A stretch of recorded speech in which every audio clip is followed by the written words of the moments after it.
Hello and welcome to the second episode of Ask the Ambassador video podcast. My name is Pam Lambeau here at the Canadian Embassy in Washington, D.C., and today we are joined by Canada's Ambassador to the United States, Gary Doer. Ambassador Doer has been Canada's representative to the United States for about 14 months now, and this is an opportunity to share some of his priorities, observations, and experiences with our listeners. Ambassador, we have received a variety of questions from friends of Canada and have chosen a handful. Our first question comes from Beltsville, Maryland. What are your three highest priorities regarding Canada-U.S. relations? Our biggest priorities working on Canada-U.S. relations, which of course are the priorities for the ambassador, is number one, to maintain a trading relationship that allows more jobs to be created on both sides of the border. The U.S. is of course shipping more goods to Canada than any other country.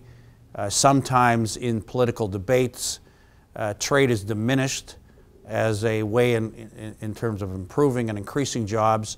And so it's our responsibility and priority to make sure people get the connection between open markets and job maintenance and creation. Number two, we're working together on the priority of having a coordinated response to risk to ensure that our citizens are safe on both sides of the border. Is really, really important for us to get that message out. We've had a 53-year relationship with NORAD to deal with the threats of the past in the Cold War. And of course, we're moving and modernizing our coordination of risk into this century in a way that allows us to continue to work together to keep our citizens as safe as possible. And our third priority is to ensure that whether it's renewable energy like hydroelectric power or the ability to have fossil fuels from Canada that is available for U.S. consumers, that we continue to highlight the importance of that for Americans. Most Americans think they get most of their oil from Saudi Arabia. They don't. They get it from Canada. And I think it makes sense in a world of stability in Canada and instability in the Middle East that we continue to get that message out. So those are three of our jobs that we're going to try to get done this morning. This next question is from Tim from Ingersoll, California. What are the opportunities for Canada to be a brand in the United States, and what does your embassy do to improve this effort? Well, I think the Canadian brand is very good in the United States. We had the luxury of the Olympics last year, and it kind of presented Canada in a perspective on TV in a very positive way. The United States did very well in the Winter Olympics. They won the most medals, so their population was watching the events and enjoying the events. We're certainly happy we won a few hockey events in the midst of those great Olympics. But you can't beat that kind of coverage we got with the U.S. public.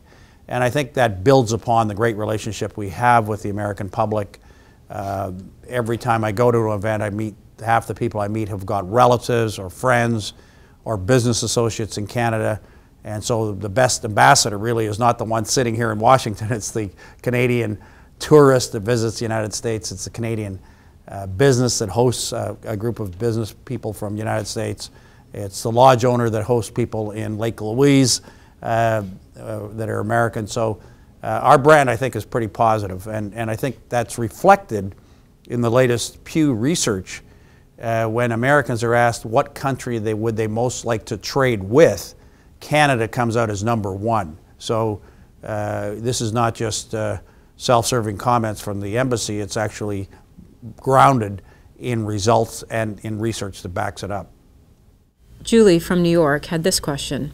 How do you educate Americans about the fact that Canada is the United States' largest and most important trading partner, and why should Americans care?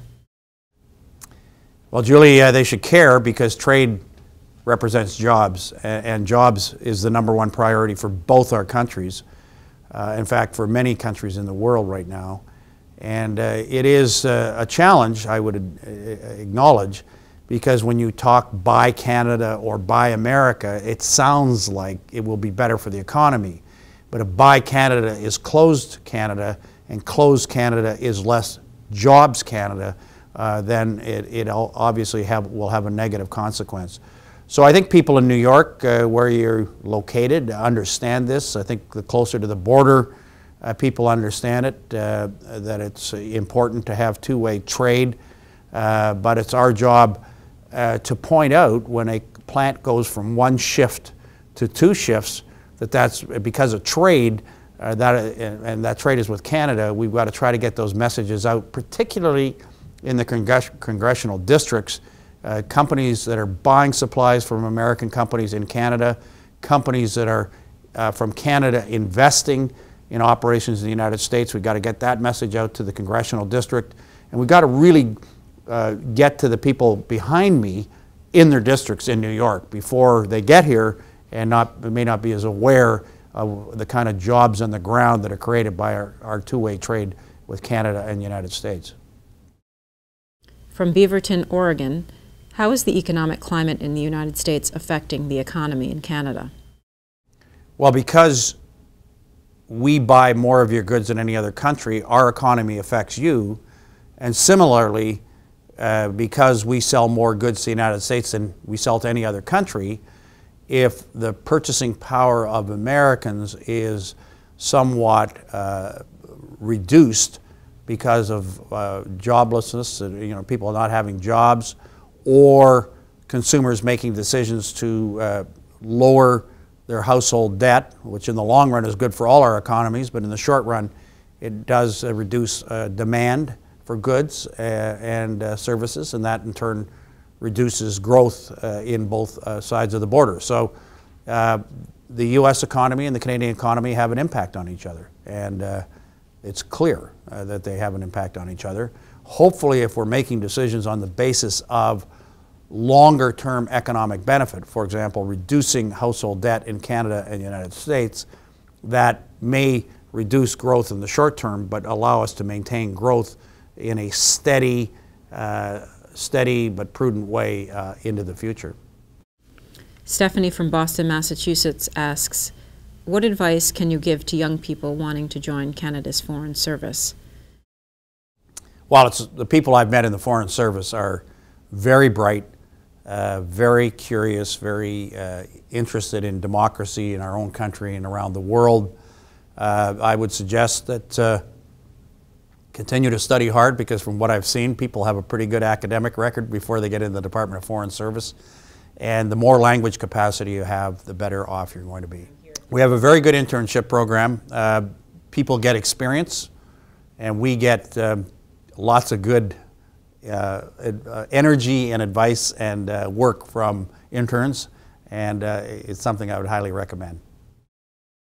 Our final question comes from Kate from Washington, D.C. Who is the modern-day Canadian superhero? Well, you're going to get a different answer, obviously, from different quarters. I think that when Sidney Crosby put the puck in the net at the Olympics to win in overtime to win the gold medal, he's right up there as a superhero. The bravery of the men and women that are participating and are in theaters of conflict. I have tremendous respect in Canada and certainly in the United States, the respect the citizens have for the military. If you go to a hockey game here in Washington, standing ovations for any members of the military that are in attendance, and or any members of the military returning from theaters of conflict like Afghanistan. So it's not only, it's heartfelt, you can feel it, it's sincere, and it's palatable. Thank you for your time, Ambassador. Thank you very much. We also want to thank all the Connect to Canada members who submitted questions. If you'd like to submit a question for a future episode, head to connecttocanada.com and click on Ask the Ambassador section. We'd also love to hear from you about this podcast. You can send us your feedback to podcast@canadianembassy.org. Thanks for tuning in.